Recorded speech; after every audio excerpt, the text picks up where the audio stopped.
So I've got my first drill stem piece and I've got the bit at the bottom. Let's get this threaded up. We bought 3 acres of undeveloped land to build our dream property ourselves. And after clearing the overgrown brush, we had to figure out how to get ourselves water, fast. Now, most people would hire a professional in this situation, but that just wasn't in the budget. So, with summer quickly coming to an end, we decided to build our own drill rig and drill our own well. And it actually worked. Wow, that is not very easy. In this video, we're showing you exactly how we did it, what we do differently, and how you'll be able to build your own drill and drill your own well.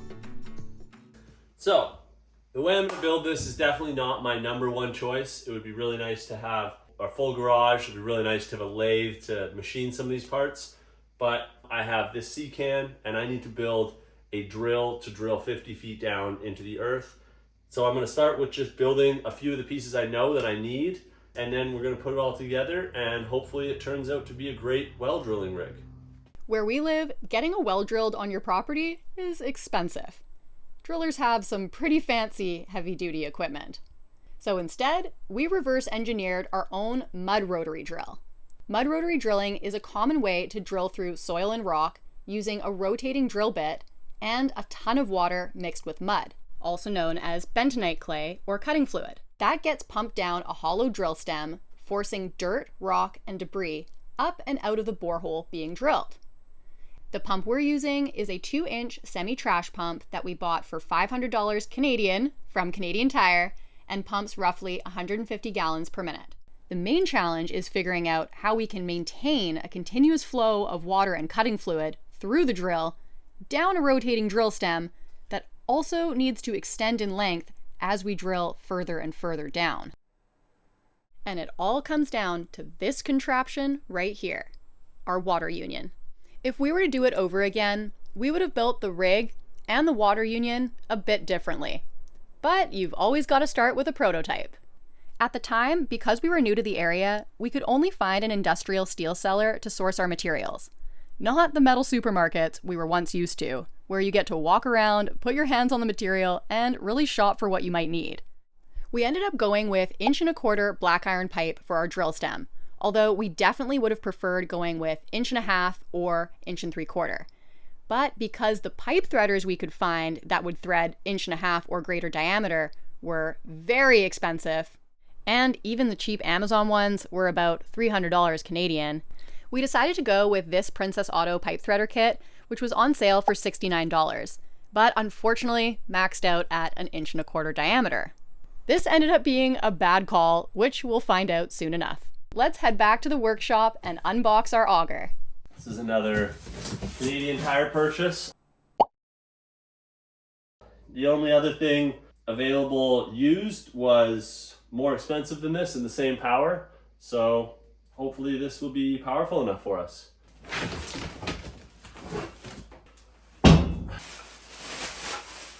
So this is going to be our drill essentially. The general idea for this build was to make everything very modular. That way we could easily swap pieces in and out.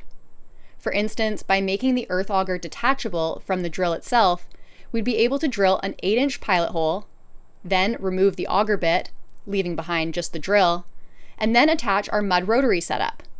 Using a winch, we'd be able to lift the drill up and down, allowing us to connect all our additional 5-foot drill stem sections, adding and removing them as necessary while we drill down to 50 feet. The first step, building the water union. This is a new tool for me. Never done this before. This is for threading the pipe. First of all, we need a section of black iron pipe. The thread's going to be about 1.25" or 1 inch of threads. Let's just go 3-inch on either side, which is going to be 1 foot roughly.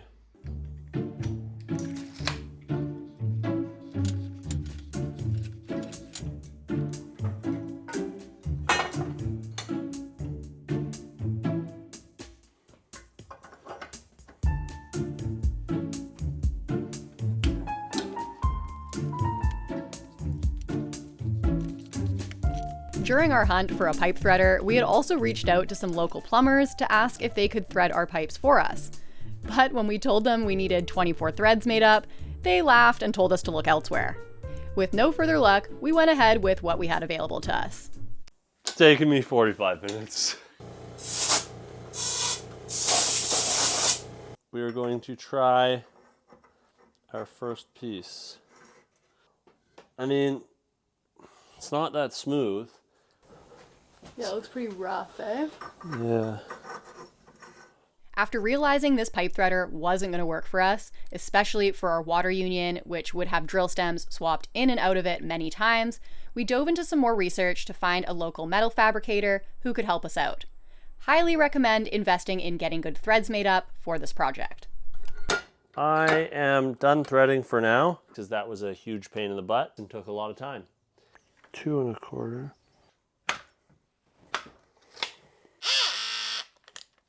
With our water union's drill stem component threaded, Mike then drilled some holes in the center of the stem to allow our water and cutting fluid to flow into and down the drill stem while drilling. As long as all those holes are bigger than 1 1/4, should work. I don't really want to weaken the tube too much, so I'm just going to leave it at that. Roll it over, do 3 on the other side. Then we're going to go 2 and 2 there, trying to keep as much strength in the pipe as we can. Kind of just making this up as I go along, so a bit of an experiment.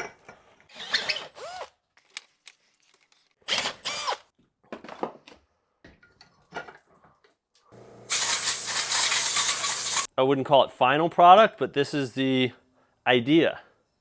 When you look at the section of that, that's the maximum amount I can flow down there.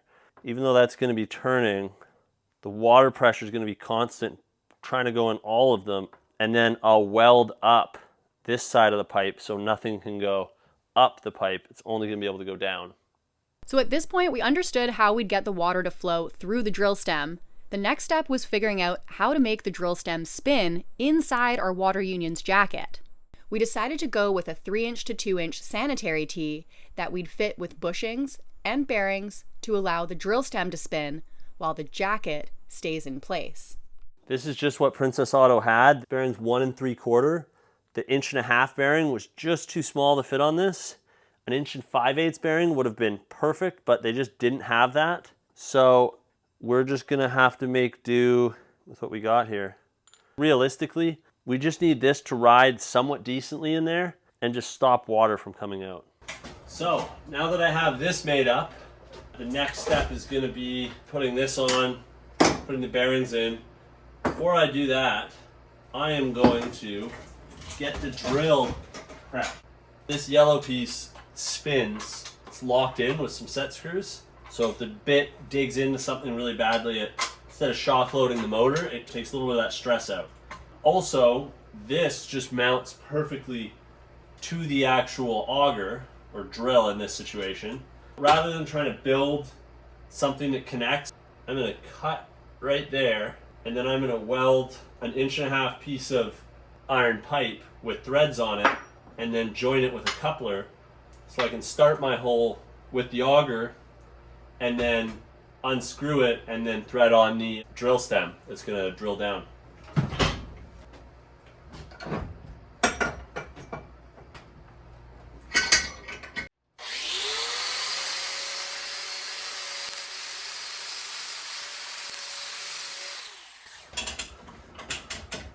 So this is actually my grandfather's at one point. So I just put a little 10W30 motor oil in there, and I'm sure that will do the trick, especially better than that 3-in-1 I was using. Not convinced that was doing very well for us. Ooh, it's nice. At this point, we were just trying to make this cheap tool work. But after not seeing much better luck with the 10W30, Mike tried some cutting wax mixed with the motor oil, hoping and praying we could get some clean threads. And honestly, we kind of got the same result. It worked out okay, but the threads definitely weren't very smooth.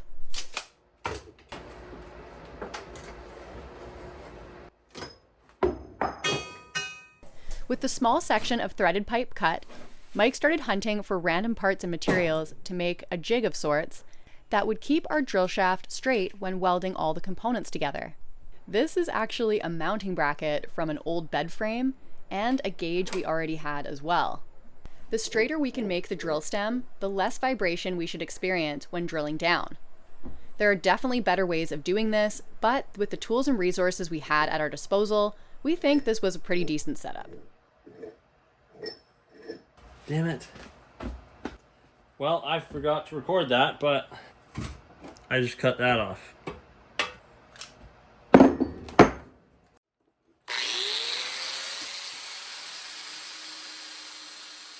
As with most projects, prep is the most important step. So using a grinder, Mike removed the paint from the ends of the steel to be able to weld the sections of pipe together. Okay, so we're going to attach that onto there now. This is a hack, rush, whatever you want to call it, way of doing this, but this is what we're doing.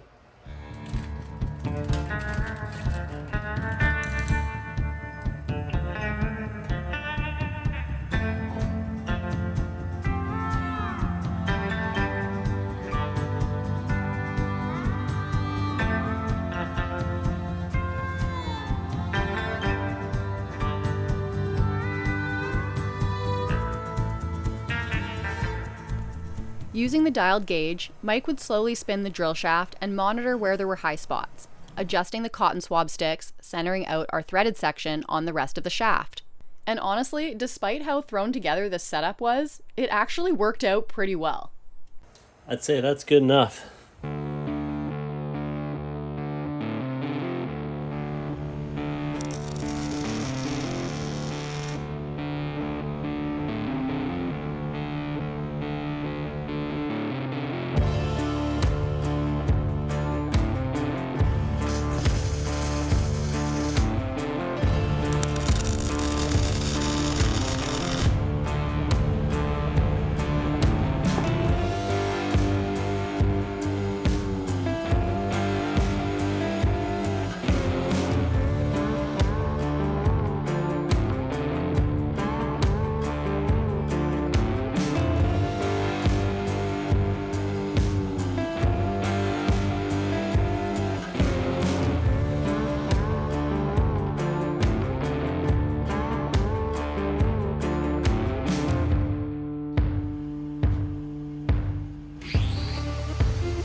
Once the first few welds were made, Mike checked the drill shaft at a length and it was a bit out.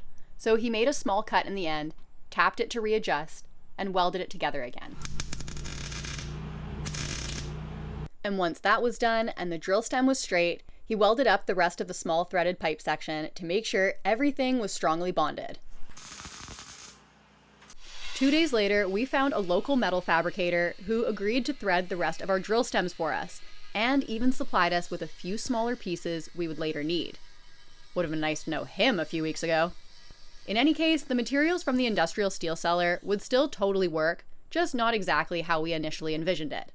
This is all they had at the steel place. Like nothing smaller diameter. Nothing smaller diameter and Yeah. not a Oh, full sorry. stock. Wasn't really the right steel supplier for what I was trying to do. Man, this one's heavy. I could spend an extra week making this perfect, or I could just throw something together. Exactly. A lot of you had asked if we had drawings or plans that we went off of, but honestly, we had just watched a handful of YouTube videos and built this entirely off a schematic Mike designed in his head. We could have spent a lot more time developing it and planning, but sometimes it's better to just get into it and get the job done, figuring out the small issues as you go. The drill stem threading was another few days away from being ready, so while we waited, we prepped some 1/4-inch angle iron that we'd weld to the 3-inch steel pipes Mike just finished cutting. Then the drill would get bolted into this frame, and using the winch, we'd be able to raise and lower the drill on the rig's posts.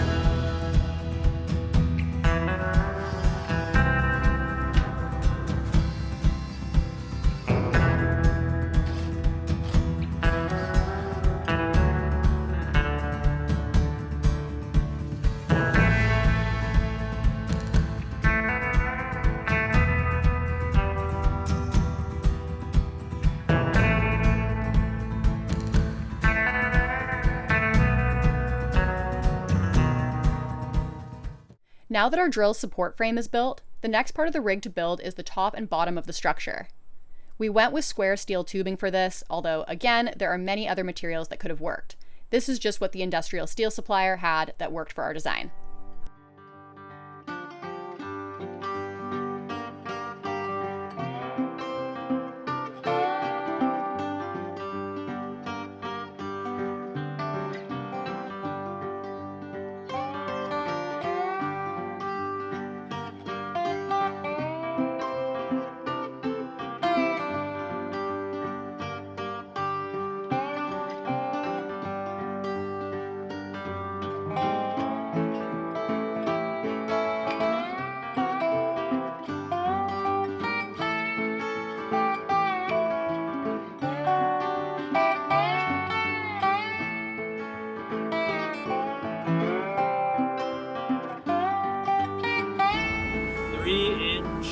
On center.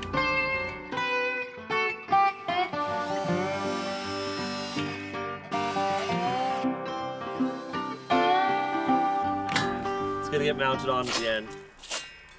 We just want to make sure that it lines up. We actually bought this 3,000-pound ATV winch nearly 6 years ago for a different project that we never ended up doing. It's since been discontinued, but it's similar to this one. Okay, now this is gonna be a little tricky. The next step was welding up our main structure. We plumbed the pipes with questionable precision, Oh, it's gonna be hard to hold. while I balanced with my eyes closed as Mike welded it.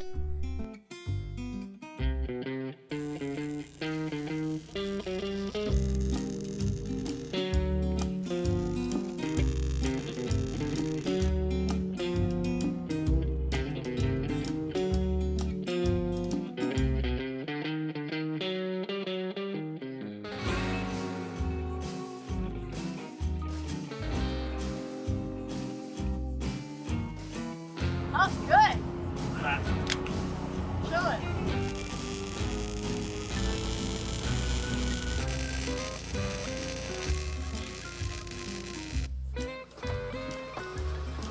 Okay, so Hell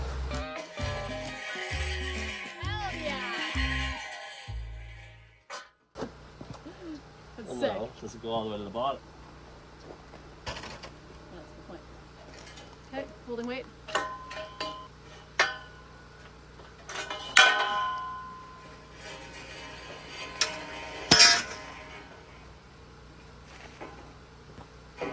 That's fine. That's fine. It's actually good that it has a play. Yeah.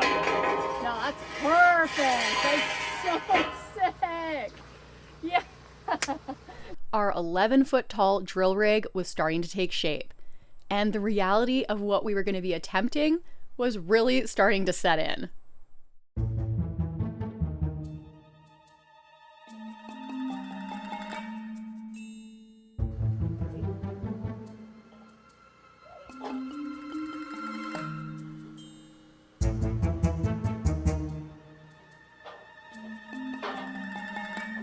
This one first, so let that go past. Maybe. Yeah, and then just keep a hand kind of tippy. Yeah.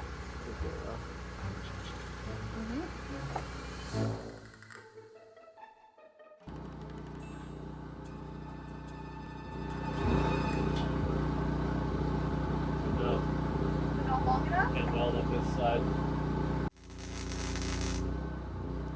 Let go now? Trust that whole tap. Yeah, yeah.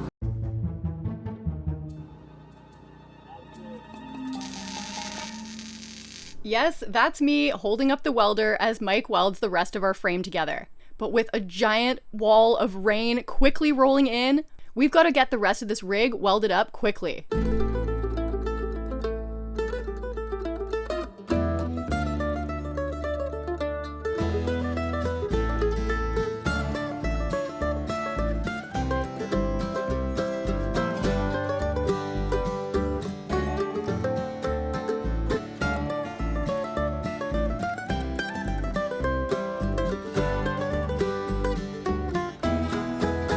One, two,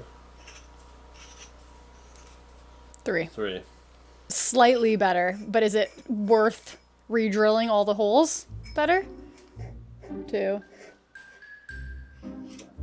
3. I mean, it is 30% better. The threads the metal fabricator did were quite a bit better than ours. So we decided to re-drill our water union's drill stem section because those are literally the most important threads of the whole rig. So while Mike did that, I searched for some matching nuts and bolts we could use to mount the drill. Watch this. It's moving. Yeah, it is. It's like this joint isn't perfectly straight. So I think this is plenty enough. I think so too. Unfortunately, this one didn't turn out as straight as the first one. Quality may have been a little overlooked for speed because we really had to get to drilling. We made do with the stuff we could from one Princess Auto trip, some hardware stores, and Canadian Tire, all doing it on the cheap. But if we were to do it over again, we would have definitely built this union entirely out of metal, and not having to use a bunch of E-tape to pack out our bearings. But sometimes you have to work with what you have.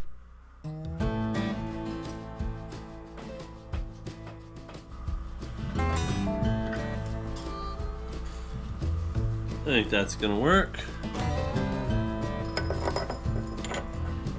Just gonna lock that. Pressure's expanding.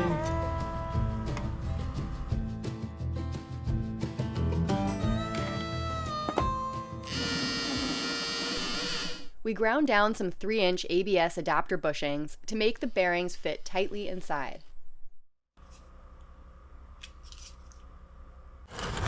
We're starting to get it fitted in there.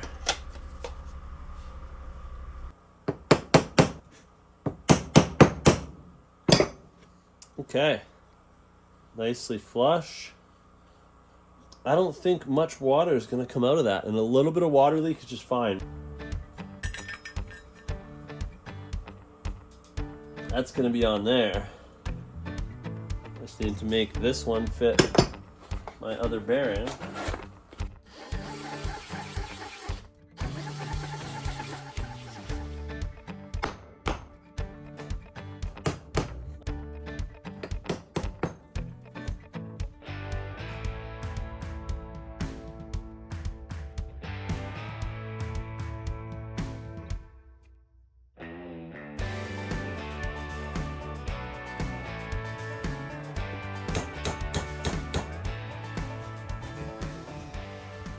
Honestly, I think I'm just gonna call that pretty well good. I'm gonna throw this on, and like it may fail. Nothing's glued, so it could all Just pop apart. I don't think it will though. There were only a few things left to do before we could fire up the rig and get to drilling. We clamped up our drill's frame, drilled some holes through it, and mounted it up using the nuts and bolts I cobbled together earlier. Next was mounting up the winch and adding some feet to our rig so that this behemoth wouldn't topple over on us while drilling. Do you have a lot of weight? Yeah. Do you have a lot of weight? Medium. Oh God. It's okay. Here, come beside me. Just go to here. Switching grip. Yep. Heavy. So what do you think that is? It's like 250 pounds? that's what I was gonna say. Yeah. This rig is definitely overbuilt. But hey, better than underbuilt. Mounting up the winch was super straightforward. Just a few bolts to secure it to the top of the rig, then pulled the rope out and attached it to our drill's frame using a shackle bolt. For the legs, we're using the same 2-inch square tubing as we did for the top and bottom of the rig. So after drilling some holes in the corners, we bolted them in place, tight enough so they'll stay put, but so that we can still rotate them in on themselves to transport the rig into position. Once all 4 legs were attached, we stood the rig up to test them out.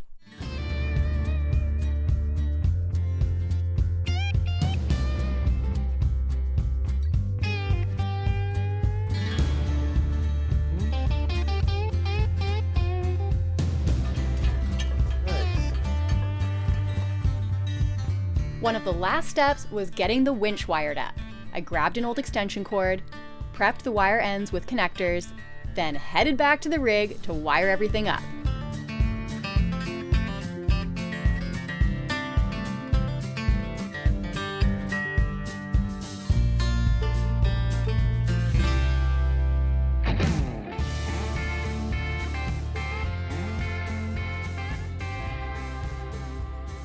Now, while my wiring may not look the most professional, it did work, and it sure has come a long way from where I started. While I was busy with wiring, Mike was working in the background on yet another very important piece of our rig, the drill bit. You know those random bits of scrap material that you lug around with every house move, unable to part with them because one day you know you're gonna need it?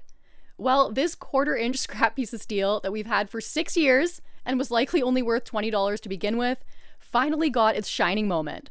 We used half of it, and yes, I did keep the other half. Mike cut out 4 identical blade pieces, and then it'll get welded to a coupler.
You may have noticed that the welds we're doing on this drill bit look a little different from the ones on the frame. We actually ran out of standard MIG wire and switched to some flux core, which we had laying around. Then we added some weld to the leading edge of the bit to make it a little bit harder. Nice dirty welds to grind some rocks. Hell yeah. Once the bit was welded up, Mike used the same piece of scrap steel to make up a block-off plate, which will get mounted up to the bottom of our rig. This will hold our drill stem from falling down our borehole when we switch to our drill stem pieces. I didn't make the slot rounded at the end. After making sure our drill stem wouldn't fall through the block-off plate, we mounted up some C-channel to some angle brackets and then bent a grab handle into the block-off plate to make it easier to grab and hold onto when in use. Drilling a well is always going to be a wet and muddy experience, even for professionals, so giving oneself a better way to handle this very important plate is beneficial. We actually also cut another small piece of angle iron to fit in the slots of the block-off plate to make sure our drill stem wouldn't slip out. To mount the block-off plate bracket, we cut some threads off some bolts and welded the threads directly to the bottom of the rig's frame. That way we can remove the bracket and the block-off plate when we're using the 8-inch auger to drill our pilot hole, and then we can remount it when we need our drill stem.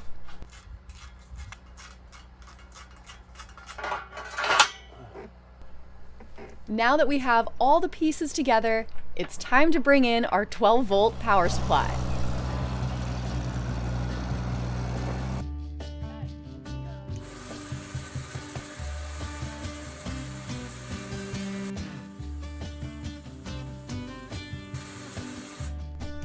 We couldn't believe our eyes. The rig was finished and the drill could move up and down. But there was no time to waste. The next morning, we got up bright and early and loaded up our rig. We hadn't even put a drop of water through it yet. We were just too stoked to get into drilling. Oh! This was actually the first week we owned the cat, so I was definitely still getting used to operating it. And for those of you wondering, no, we did not buy this skid steer to drill our well. It's to help develop our property. Now, the mud rotary drilling process is fairly straightforward, but in addition to building the drill site also needs some prep work and planning. Establishing where you want your well to be is very specific to the property and to your region. For us here in BC, there are regulations in place to protect water sources, which we feel are good to have because you really don't want to be contaminating a body of water, especially one you plan on drinking from. So if you're going to be drilling your own well, make sure to check with your local laws and regulations. For us, one of the main things was making sure our well was at least 100 feet away from our septic field. Once we decided where we wanted our well to be, we dug an approximately 8-inch deep trench, and then a 7-foot by 3-foot by 2.5-foot deep pit, and a second one that was about a half-foot deeper with a dirt barricade wall in between. Then the pits get filled with water and cutting fluid. We actually lined our pits with poly in hopes of keeping the recycled water free from sticks and larger pieces of dirt that we didn't want clogging up the system. The water and cutting fluid gets pumped through a hose into the drill, down the drill stem and out the drill bit. The flowing water brings up the millings or cuttings and ejects them into the first pit. The first pit is meant to catch all the millings, and then the water and cutting fluid flows over the wall, through to the second pit, and gets sucked up through the pump's suction hose and back to the drill, continuing the cycle. With the rig in place, we hooked up the wiring and then removed our block-off plate bracket so that we could mount up our auger bit to drill our pilot hole. At this point, we were kind of just stunned that we were actually starting to drill our own well. Breaking ground, drilling the well. And watched with amazement as we successfully drilled our pilot hole.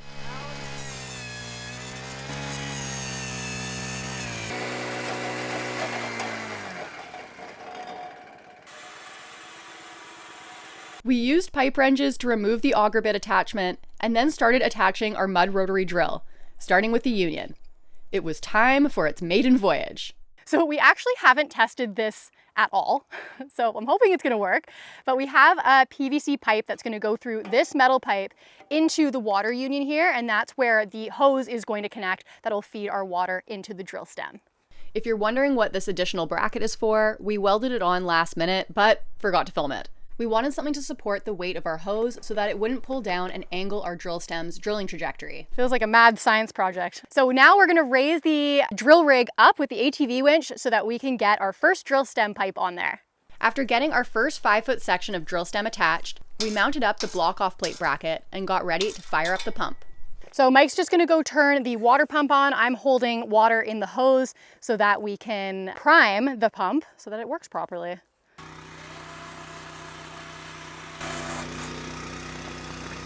Right away, we noticed some leaking from the water union, which we kind of expected to happen. So once the drill bit passed by the block-off plate bracket, we slid in the block-off plate and gave the drill a test spin.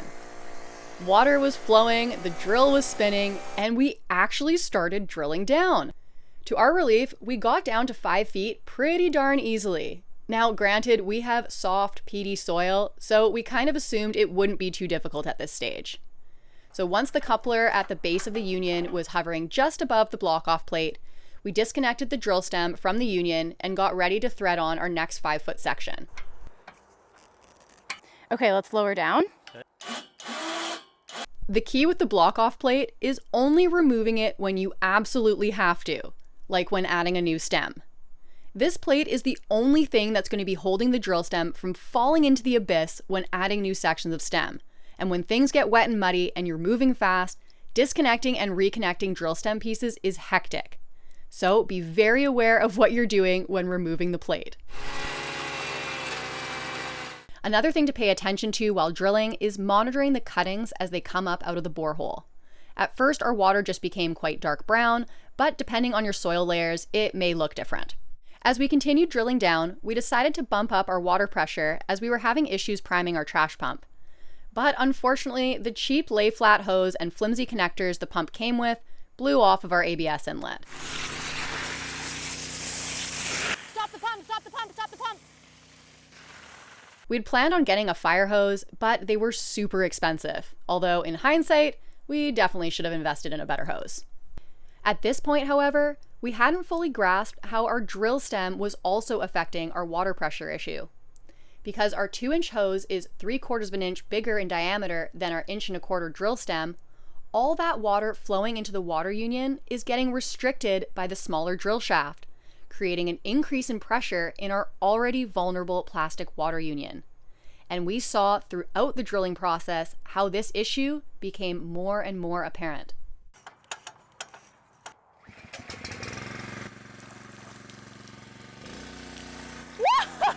And we got absolutely soaked.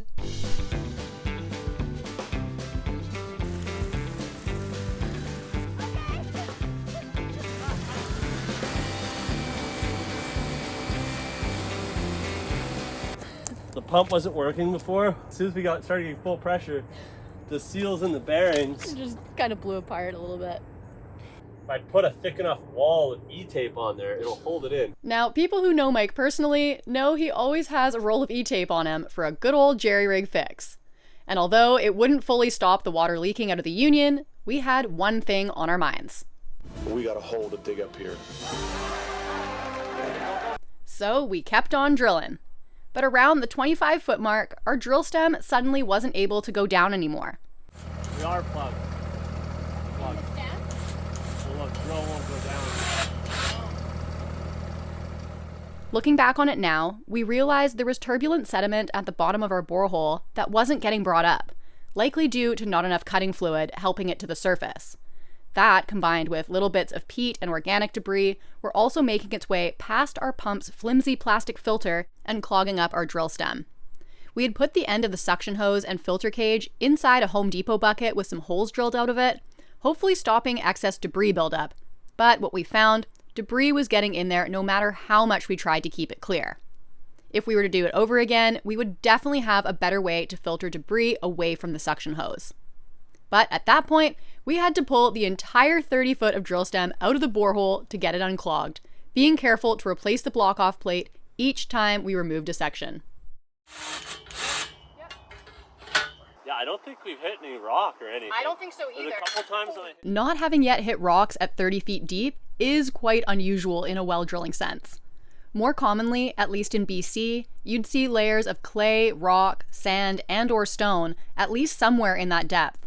So it's good to know a little bit about your land and the soil composition before drilling, because this will definitely not be the case for everyone. So if you can see at the end of the drill bit there, at the base of the drill stem, it's plugged with organics. After clearing out the drill stem, we got back to drilling and decided to add a trash bin over top of our union to try and keep us from getting soaked. And it kind of worked. But another issue we faced that we didn't foresee as being problematic was with our pits and cutting fluid. If we look at an eagle-eye view of our drilling setup, we had our drill, trench, and pits all in line with one another, meaning that as the water and cuttings rushed out of the borehole and down the trench, all that turbulent organic matter didn't have time to settle before flowing right over the dirt barricade wall, meaning only the heavy stuff would settle and the light organic material would float by, clogging up our filter and drill stem. So if we were to do it over again, we'd first change up the trajectory of the water flow so that the turbulent organic matter could both hit this wall first, giving it time to build up and settle before the water could carry it over to the second pit. And we'd also make these pits at least 50% bigger. We spent a lot of time chasing water refills, mud mixing, and sediment buildup removal because our pits were just way too small. But also, with our mud, we totally underestimated how much we would need. So definitely have a few extra bags of this quick gel stuff on hand. We found that the mud worked best when the water and bentonite was mixed as thick as gravy to float the cuttings up and out of the borehole and prevent a bunch of sediment buildup where you're drilling. I'm gonna head into town and try and get my hands on some more quick gel, which is the cutting fluid that makes the water more viscous. While I'm in town, Mike is gonna take apart the water union and try and fix the bearing seals so that we're hopefully not losing a ton of water and our cutting fluid. The way we built this union, given our circumstances at the time, was really only meant to survive the one use. That being said, the size of our drill stem being smaller than our hose definitely added a lot more stress to the union, causing water to blow the bearing seals out. So, given the limited time and resources we had then, Mike used our plastic trash bin as materials for a donut he'd be cutting out to seal off the leaks around the bearings. If we take our union and cut it in half, this is where the bearings are, and the water was escaping from these points here. So what we did with our plastic donut is fit it on the inside of the bearings with the hope that the water pressing into it would seal it better. We had kept the water pressure down while drilling because anytime we went higher with it, the water would just instantly blow past the seals. But after installing the donut, the union did perform better. So with that being said, if we were to do it over again, we would have built the entire union out of metal and included this donut concept to really seal off the weak points around the bearings. A lot of you had questions about why we didn't go with a sand point or hand-driven well, and honestly, we could have. But after speaking with our neighbors and locals to the area, Many have encountered issues with their sandpoint wells not working properly for them or just having a low flow rate. So we opted to go the drilled way. We actually didn't show much of this part in our well drilling video, but we hit rock at around 43 feet. Mike wanted to keep drilling, and we actually spent the next couple hours trying to drill further down, but it was going really slowly. We eventually got down to about 47 feet, and at that point there was no real benefit to drilling any deeper, since we were only able to drill to a max depth of 50 feet, being that we're not registered drillers. And since we were already in water-bearing sand, there was no sense risking getting our drill bit bound up or stuck and having to start over. So since it took us well over an hour to drill a few feet through rock, if you're planning on drilling through solid granite, this may not be the play for you unless you've got all the time in the world. For those with soil that has more mixed layers of dirt, sand, clay, and some rocks, we think this will do well for you. Is that the last piece? Yeah. Block off plate out. Got a big grip on it. Oh, okay. After covering our borehole with some plywood, we walked the rig out of the way and began prepping our well screen and casing. We sourced all our well casing and aggregate materials from a well supplier to know we had the proper and professional products. Our first two 10-foot sections of well screen have laser cut slots in it to allow water through, but keeping sediment out. We capped the bottom and very carefully fed it down the hole. Now keep in mind, although these casings are plastic, they are quite heavy, and with each new 10-foot section threaded on, you definitely want to make sure you've got a good grip on it, in hopes of not losing it down the hole. The water buoyancy helps a bit, but definitely have two people for this process. With the well screen and casing in place, we poured our 1020 engineered and sterile filter sand down the annular space between the borehole and the casing. Using a socket extension as a weight that we e-taped to an open reel tape measure, we measured the depth, adding more sand until there was only 10 to 15 feet of room left. We then cut the casing with a skill saw, as that's what we saw professionals do, although there are many different ways to do this, and thank you all for your suggestions. We then filled in the last 10 to 15 feet with hole plug, which is another professional well product made from bentonite chips, and when it comes in contact with water, it swells up and plugs the borehole, protecting the well from ground contaminants potentially sneaking down the annular space. Now, another comment that came up a lot was how we tested our flow rate at the end of our well drilling video. Our well casing is 4 inches in diameter, and we used our 2-inch diameter semi-trash pump's suction hose. The pump was roughly 2.5 feet away from the top of the casing, and the top of the casing was about 3 feet above ground level. The top of our water was 2 feet below ground level, meaning we had at least 3 to 4 feet of suction hose below the surface of the water.